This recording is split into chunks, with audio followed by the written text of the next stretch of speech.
Hello everyone, this is Pooja Sharma from Pooja Sharma classes. उम्मीद करती हूँ आप सब अच्छे होंगे। तो आज हम डिस्कस करेंगे मैथ को। तो चलिए स्टार्ट करते हैं, समझते हैं मैथ को। मैथ में मैंने टॉप क्वेश्चंस लिए हैं जो आपके एग्ज़ाम की दृष्टि से बहुत ही ज़्यादा महत्वपूर्ण हैं, तो आप इनको अच्छे से कीजिए।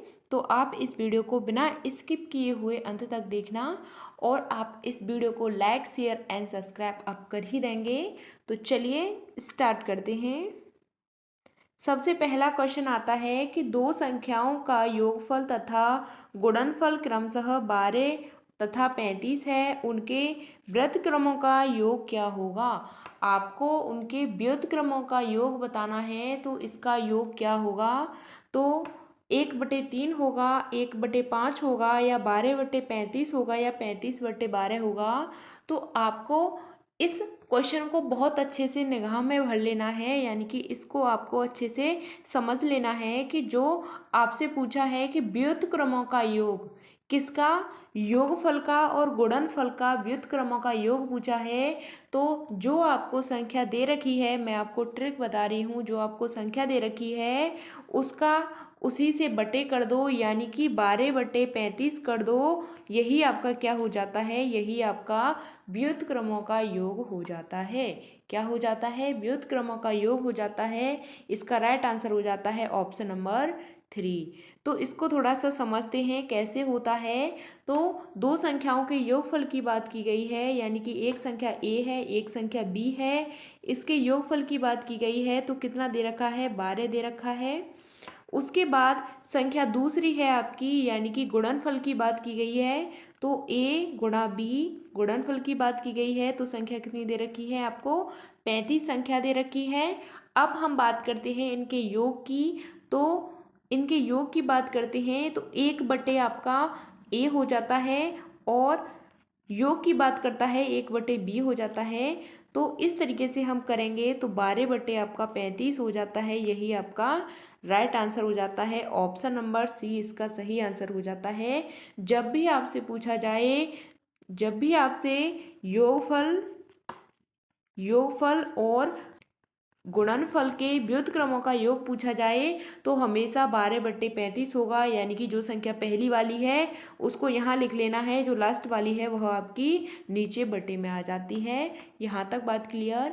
चलिए अब क्वेश्चन नंबर आपका 2 आता है कि 100 का भाग हम 0 से देते हैं तो इसका मान क्या होगा। तो आपको इनको अच्छे से करके चलना है। तो लेवल आपका कहाँ तक का आता है, मैथ का लेवल 1 से लेकर 10 तक का आता है, यानी कि क्लास 1 से लेकर 10 तक का। तो आपको क्या करना है कि इनको अच्छे से पढ़ना है। छोटी छोटी चीज़ों से ही आपके जो मार्क्स हैं वह इंक्रीज होंगे, तो आपको इनको अच्छे से कर लेना है। क्योंकि बच्चे हैं इसी में फंस जाते हैं, तो आपको ऐसा नहीं करना है, क्योंकि आपको एक एक नंबर पर फोकस करना है। तो 100 से हम भाग देंगे, यानी कि 100 में हम भाग देंगे 0 का, तो इसका मान क्या होगा। तो यह परिभाषित नहीं हो सकता है, या 0 होगा, या 100 होगा, या फिर 10 होगा। तो इसको समझते हैं, जब हम किसी संख्या में 0 से भाग देते हैं तो इसमें भाग लगेगा ही नहीं, यानी कि भाग होगा ही नहीं, तो इसे हम परिभाषित नहीं कर सकते हैं। इसे हम परिभाषित नहीं कर सकते हैं। ऑप्शन नंबर 1 इसका राइट आंसर हो जाता है। यहाँ तक बात क्लियर। चलिए अब क्वेश्चन नंबर 3 आता है आपका। यह आपको दे रखा है, इसमें आपको बताना है इनका गुणा करने पर इकाई अंक क्या होगा। तो आपको यह संख्या दे रखी है, तो आपको इसमें इकाई अंक बताना है, और इकाई अंक इसमें बताना है कि आपका क्या होगा। तो सबसे पहले हमें क्या करना होता है, इसमें इकाई अंक को लेना होता है, क्योंकि हमसे इकाई अंक पूछा है। जैसे आपको संख्या दे दी जाए 572, तो इसमें आपका इकाई अंक हो जाता है 2। 2 क्या होता है आपका इकाई हो जाता है। 7 आपका क्या होता है, दहाई होता है। इसी तरीके से 5 आपका क्या हो जाता है, सैकड़ा हो जाता है। तो आपको पता होना चाहिए इकाई यहाँ पे होता है दहाई, फिर आपका आगे सैकड़ा होता है। तो आपको इकाई अंक से मतलब होता है, क्योंकि यहाँ पे आपको इकाई अंक निकालना है। तो सबसे पहले हम 1 को लिखेंगे, फिर गुणा 2 करेंगे, फिर 3 करेंगे गुणा, फिर 4 करेंगे। यहाँ पे इस तरीके से इकाई अंक को इधर से लेना है आपको। तो गुणा 5 करेंगे, फिर गुणा 6 करेंगे, फिर गुणा 7 करेंगे, फिर गुणा 8 करेंगे, फिर गुणा 9 करेंगे। तो यहाँ तक 9 तक आपको इसमें इनका गुणा कर लेना है। तो आपको इसमें आपको इकाई अंक बताना है। तो इकाई अंक क्या होगा, आप इन सभी संख्याओं का गुणा कर लीजिए। गुणा करने के बाद में आपका जो आंसर आएगा, तो आंसर आएगा आपका 36, 28, 80। यह आपका इसमें आंसर आएगा इन सभी का गुणा करने पर। क्योंकि मैं यहाँ पे गुणा करूँगी तो ज़्यादा समय लगेगा। तो इसका इकाई अंक की बात करते हैं तो इकाई अंक आपका क्या हो जाता है, इकाई अंक आपका 0 आ जाता है। जब हम इन संख्याओं का गुणा करते हैं, यानी कि आपको इकाई अंक लेना है, तो इकाई अंक से ही मतलब होता है निकालना है इकाई अंक। तो इकाई अंक से ही मतलब होता है आपने इकाई अंक को यहाँ पे रख लिया, फिर इसके बाद इन्हीं संख्याओं का आपको गुणा कर देना है। तो गुणा करने पर यह संख्या आएगी निकल करके। तो यह संख्या आएगी, तो फिर भी आपको यहाँ पे इकाई से मतलब होगा, यानी इकाई अंक से मतलब होगा आपको। तो इकाई अंक आपका 0 हो जाता है। इसका राइट आंसर हो जाता है ऑप्शन नंबर 1। यहाँ तक बात क्लियर। चलिए अब क्वेश्चन नंबर 4 की बात करते हैं। तो क्वेश्चन नंबर 4 में आपको दे रखा है कि एक संख्या का 2/3 मूल संख्या से 20 कम है, तो मूल संख्या क्या है। तो आपको इसमें मूल संख्या बतानी है कि एक संख्या का 2/3 मूल संख्या से 20 कम है, तो मूल संख्या क्या है। तो मानते हैं संख्या क्या है, संख्या x है आपकी। माना संख्या क्या है आपकी, x है। अब बात करते हैं x यानी कि कितनी कम है, 2/3 कम है किससे, एक संख्या से। यानी कि x गुणा 2/3 यह कितनी कम है, 2/3 कम है। तो आगे बात करते हैं तो कितनी यहाँ पे मूल संख्या से कितनी कम हो जाती है, तो x माइनस 20 हो जाती है, यानी 20 कम हो जाती है। और फिर हम इसको कैसे करेंगे, तो 2x/3 हो जाते हैं हमारे यहाँ पे। और बराबर में हमारा यहाँ पे x आ जाता है, माइनस के 20 हो जाते हैं। फिर आगे कैसे सॉल्व करेंगे, तो 2x/3 माइनस के x हो जाता है, बराबर में यहाँ पे आपका 20 हो जाता है। इससे आगे माइनस का x/3 आ जाएगा, यह माइनस का x हो जाएगा, 2x माइनस के x हो जाएगा। तो x बचता है हमारा, /3 आ जाता है, बराबर माइनस के कितना हो जाता है, 20 हो जाता है। जब हम 20 का गुणा 3 में कर देंगे, यानी कि 3 का 20 में कर दो या 20 का 3 में कर दो, तो x बराबर हमारा क्या आ जाता है, 60 आ जाता है। यही आपका आंसर हो जाता है। ऑप्शन नंबर 3 इसका सही आंसर है। दोबारा से समझिए इसको। माना कोई संख्या हमारी x है और 2x/3 आपको दे रखा है, मूल संख्या से 20 कम है, तो मूल संख्या क्या होगी, यह हमारा क्वेश्चन हो जाता है। तो माना संख्या क्या हो जाती है आपकी, x हो जाती है।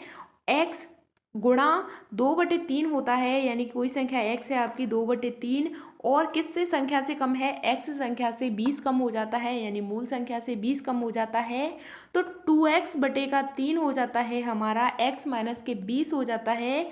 2x/3 माइनस का x बराबर 20 हो जाता है। तो x यानी 2x में से x गया तो x बचा, माइनस के x/3 हो जाता है। तो इसमें से हमें 20 से गुणा कर देना होता है, यानी कि 3 का हमें 20 से गुणा कर देंगे तो 60 हो जाता है। 60 हमारा यही आपका राइट आंसर हो जाता है। ऑप्शन नंबर 3 इसका सही आंसर है।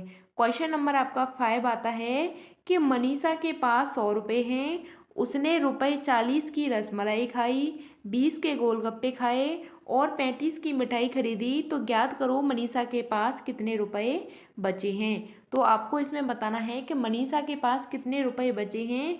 मनीषा के पास कुल कितने रुपए थे, मनीषा के पास 100 रुपये थे। मनीषा घर से 100 रुपये लेकर के गई थी। अब हम बात करते हैं उसने खर्च कितने किए, खर्च कितने किए उसने, तो 20 का, यानी कि यहाँ से 40 का तो उसने रसमलाई खाई, 40 की रसमलाई खा ली उसने, और 20 रुपये के उसने गोलगप्पे खा लिए, और 35 रुपये की उसने मिठाई खरीद ली। तो 100 रुपये में से आपको बताना है कि मनीषा के पास कितने रुपए बचे हैं। तो जब आप इनको जोड़ेंगे तो आपका कितना हो जाता है, तो यहाँ पे आपका 5 आता है, 3 और 2 5 होते हैं, और 4 कितना हो जाता है, 9 हो जाता है। यानी कि 95 रुपये उसके क्या हो जाते हैं, 95 रुपये उसके खर्च हो जाते हैं। अब हम बात करते हैं 100 रुपये लेकर के गई थी, 95 उसके खर्च हो गए, तो हमारा कितना बचता है उसके पास, यानी कि मनीषा के पास 5 रुपये बचते हैं। तो कितने रुपए बाकी बचे मनीषा के पास घर लौटने के लिए? 5 रुपये बचे। तो ऑप्शन नंबर 3 इसका सही आंसर हो जाता है। मनीषा के पास कितने रुपए हैं? तो मनीषा के पास 5 रुपये हैं। अब आगे क्वेश्चन आता है, क्योंकि यहीं से ऐसे ही क्वेश्चंस आपके पूछे जाते हैं, तो आगे बात करते हैं। क्वेश्चन नंबर आपका 6 आता है कि नव्या ने एक जोड़ी चप्पल रुपये 180 में खरीदी और प्रिया ने 2 जोड़ी चप्पल 200 रुपये में खरीदी, तो कुल मिलाकर नव्या और प्रिया ने कितने रुपए दुकानदार को दिए? यानी कि नव्या ने एक जोड़ी चप्पल खरीदी थी 180 रुपये की और प्रिया ने 2 जोड़ी चप्पल खरीदी 200 रुपये की। तो आपको इसमें बताना है कि दुकानदार को उन दोनों ने कितने रुपए दिए। तो हम बात करते हैं कुल रुपए कितने थे? 180 रुपये थे, जो किसने चप्पल खरीदी थी? नव्या ने खरीदी थी। और 200 रुपये की किसने खरीदी थी? प्रिया ने खरीदी। इनको जोड़ करके हमारा कितना हो जाता है? इनको जोड़ करके 380 रुपये हो जाते हैं। यही आपका सही आंसर हो जाता है। ऑप्शन नंबर 1 इसका सही आंसर है। नव्या ने और प्रिया ने मिलकर के कितने रुपए दिए उनको, यानी दुकानदार को? तो 380 रुपये दिए। यहाँ तक बात क्लियर? क्वेश्चन नंबर 7 आता है आपका कि कमल के पास रखे कंचों की संख्या 4 अंकों की सबसे बड़ी संख्या से 14 कम है, तो उसके पास कितने कंचे हैं? तो आपको बताना है कि कमल के पास कितने कंचे हैं। जितनी भी आपको संख्या दे रखी है उसमें से 14 कम है, यानी 4 अंकों की सबसे बड़ी संख्या में से 14 कम है, तो आपको बताना है उसके पास कितने कंचे हैं। तो सबसे बड़ी संख्या की बात करते हैं। सबसे बड़ी संख्या की बात करते हैं, जो 4 अंकों की संख्या है, क्या हो जाती है? 9999 हो जाती है। उसमें बोला है कि बड़ी संख्या से 14 कम है। बड़ी संख्या से कितनी कम है? 14 कम है। तो इसमें से हम इसको माइनस करेंगे, तो 9 में से 4 जाएंगे तो आपका कितना बचता है? 5 बचता है। 9 में से 1 गया तो 8, 9 का 9 आ जाता है, 9 का 9 आ जाता है। तो 9985 उसके पास कंचे बचे हैं। कितने बचे हैं? 9985 कंचे बाकी बचे हैं। यहाँ तक बात क्लियर? कितने? 9985। ऑप्शन नंबर 1 इसका सही आंसर हो जाता है। उम्मीद करती हूँ चीज़ें समझ में आ रही होंगी, क्लियर हो रही होंगी।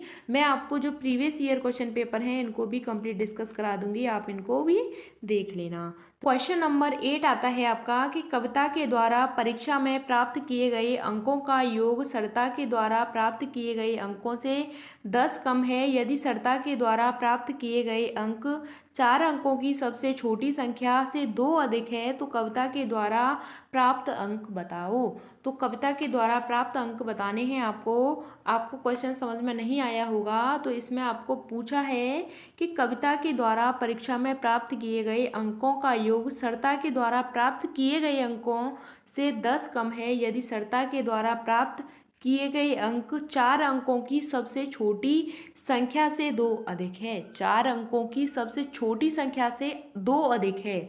आपको यहीं पे समझना है। तो 4 अंकों की सबसे छोटी संख्या क्या होती है आपकी? 1000 हो जाती है। यह आपके 4 अंक हो जाते हैं। 4 अंक हो जाते हैं, तो 1000 हो जाती है संख्या। इसमें आपसे बोला है कि 10 कम है। किससे कम है? 4 अंकों की जो छोटी संख्या है इससे 10 कम है, माइनस का 10। अब आपसे क्या पूछा है? इसी में पूछा है छोटी संख्या से 2 अधिक है। 2 अधिक की बात की गई है, तो हम यहाँ पे 2 जोड़ देंगे। तो कितना अधिक है? 2 अधिक है। 1000 में से 10 को हम माइनस करेंगे तो 990 बचते हैं। इसमें हम 2 को जोड़ देंगे तो हमारा कितना आ जाता है? 992 आ जाता है। यही आपका आंसर हो जाता है। 992 ऑप्शन नंबर 3 इसका सही आंसर है। आपको इतना बड़ा क्वेश्चन दे रखा है, यह सिर्फ घुमाने के लिए दे रखा है कि सरिता के द्वारा प्राप्त किए गए 4 अंकों की छोटी संख्या आपसे पूछी थी, तो छोटी संख्या यह हो गई आपकी। इसमें बोला 10 कम है, छोटी संख्या से 10 कम कितने हो जाते हैं? 990 हो जाते हैं। 2 अधिक की बात की गई तो 2 इसमें जोड़ दिए, तो 992 इसका आंसर हो जाता है। ऑप्शन नंबर 3 इसका राइट आंसर है। क्वेश्चन नंबर आपका 9 आता है कि 4 अंकों की सबसे बड़ी संख्या में 3 अंकों की सबसे बड़ी संख्या जोड़ने से क्या प्राप्त होगा? 4 अंकों की सबसे बड़ी संख्या में 3 अंकों की सबसे बड़ी संख्या जोड़ने से क्या प्राप्त होगा। क्वेश्चन घुमाने के लिए दे रखे होते हैं इस तरीके के। तो 4 अंकों की संख्या क्या होती है, 9999 होती है। 3 अंकों की बड़ी संख्या क्या होती है, तो 999 होती है। इसको हम जोड़ देते हैं तो इसका क्या आता है, तो 9 और 9 को जोड़ेंगे तो आपका 18 हो जाता है, हासिल का 1 लग जाता है। और 9 और 9 18 होते हैं, हासिल का 1 19 हो जाता है। यहाँ पे आपका 1 बचता है, 18 और 1 कितना हो जाता है, 9 हो जाता है। यहाँ पे आपका 10 हो जाता है। तो आपका यह आंसर हो जाता है, इसका राइट आंसर हो जाता है ऑप्शन नंबर 2। यहाँ तक बात क्लियर।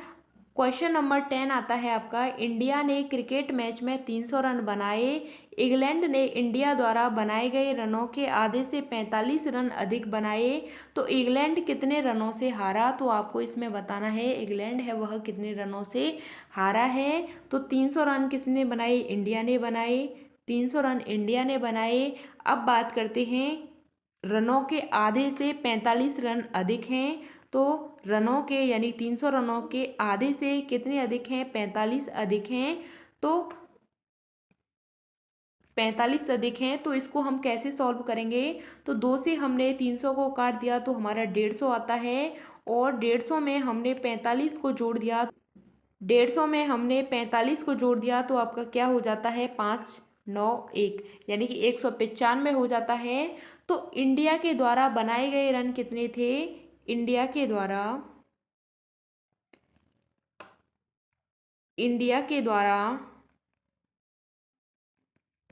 बनाए गए रन कितने थे, 300 रन थे। कितने थे, 300 रन थे। और इंग्लैंड के द्वारा बनाए गए रन की बात करते हैं, यानी कितने रनों से हारा है। तो 195 रन हमारे यहाँ पे निकल के आए। तो 300 में से 195 को हम माइनस कर देंगे तो आपका क्या आ जाता है, तो आपका इसमें 105 आ जाता है। तो 105 रन से क्या होता है, इंग्लैंड हार जाता है। 105 रन से इंग्लैंड हार जाता है। दोबारा से समझिए, आपको समझ में नहीं आया होगा तो। इंडिया ने 300 रन बनाए तो इसमें 1/2 यानी कि आधे से 45 रन अधिक हो जाते हैं। 1/2 का इसमें 45 अधिक हो जाता है, यानी कि हमने 2 से 300 को काट दिया तो 150 आ गया आपका। 150 में हमने 45 को जोड़ दिया तो 195 रन हो जाते हैं। तो इंडिया के द्वारा कितने रन बनाए गए थे, 300 बनाए गए थे। 300 में से हमारा 195 को हम माइनस करते हैं तो आपका 105 आ जाता है। यही आपका राइट आंसर हो जाता है कि इंग्लैंड है वह 105 रन से हार गया था। इंग्लैंड 105 रन से हार गया। यहाँ तक बात क्लियर। इसी तरीके से आप सभी क्लासेस को देखिए, बेहतरीन तरीके से मैं सभी क्लासेस को कराऊंगी, तो आपको इन क्लासेस को देखना है और अपनी तैयारी को बेहतर बनाना है। बाकी जो प्रीवियस ईयर क्वेश्चन पेपर हैं, जो आपके यूपी टेट में जो क्वेश्चंस आए हैं, जो प्रीवियस ईयर क्वेश्चन पेपर आए हैं, इनको मैं आपको डिस्कस कराऊंगी। मिलते हैं आपको आगे की नेक्स्ट वीडियो में। तब तक के लिए थैंक्स फॉर वॉचिंग। जय Hind, Vande Mataram. Like share and subscribe आप कर ही देना।